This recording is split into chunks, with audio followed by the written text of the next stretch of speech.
Hello, hello, it's Becky and Christian, and we are driving on the way home from Maine, where we spent Lighthouse Day touring a bunch of lighthouses, actually both days, Saturday and Sunday.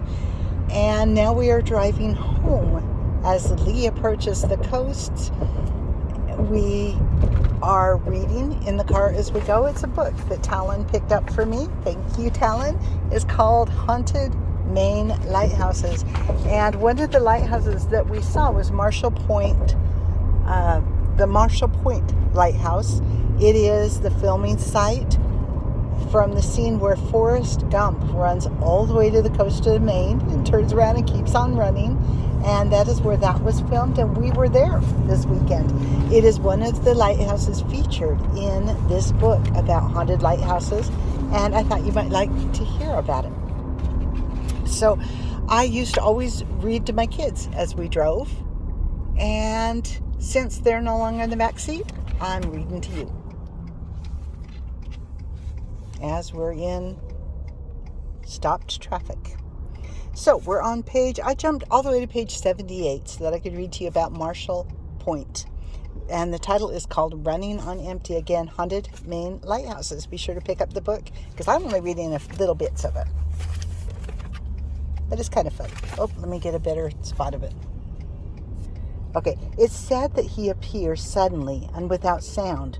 Before you know it, a gruff-looking man brandishing a huge sword is giving chase, and all you can do is let the adrenaline kick in and get moving because he's coming fast.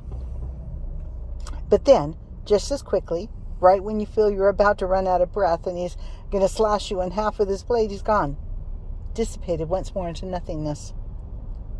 This specter, running hell-bent and pell-mell out of the darkness, makes its presence known along the road to Marshall Lighthouse in Port Clyde, in a state with the coast literally defined by its lighthouses. Marshall Point, established in 1832, is especially distinctive, a classic white stone beacon connected to the mainland by a short walkway leading over ocean-tumbled rocks.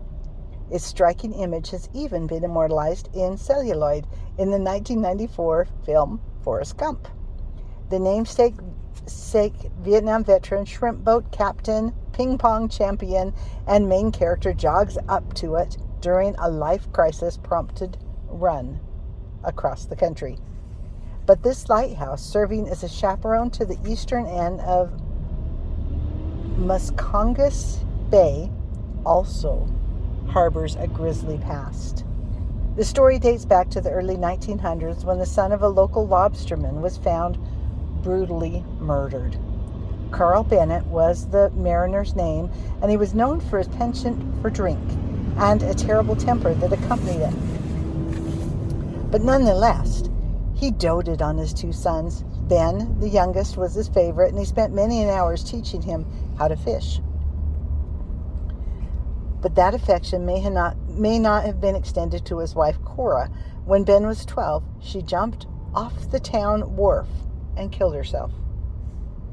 Ben, traumatized by the tragedy and suddenly without a mother to help wrangle his young impulses, began acting out. Notably, he began hanging around with the tough crowd that prided itself on getting in fights, stealing, smoking, drinking, prowling the streets after dark.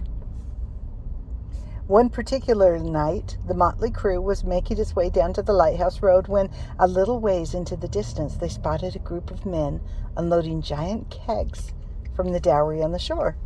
It was the midst of the Prohibition, and the crew was strong, armed, and in no way interested in being busted. Somehow they caught sight of the boys, betrayed by a simple rustle, a football, or perhaps a lighted tip of their cigarettes, and they gave chase. The alarmed boys ran back to town.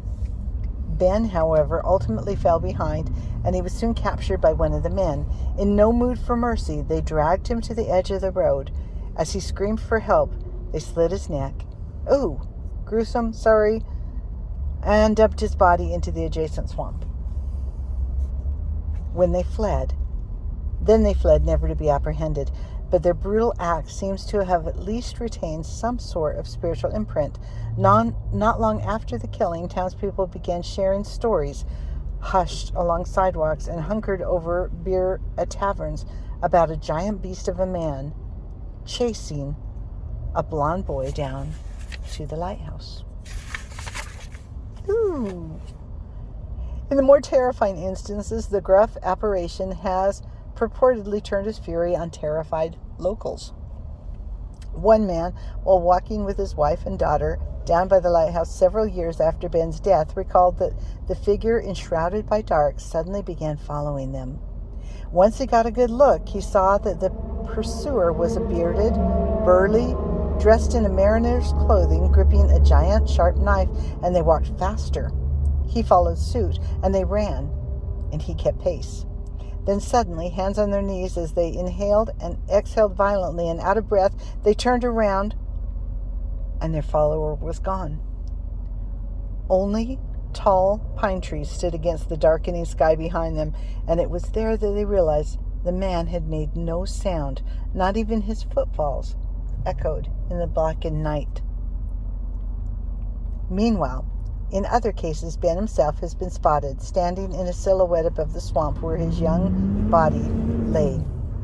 Perhaps he is waiting in eternity for the precise moment to exact his revenge, or maybe he is seeking a long-awaited reunion with his dearly departed mother.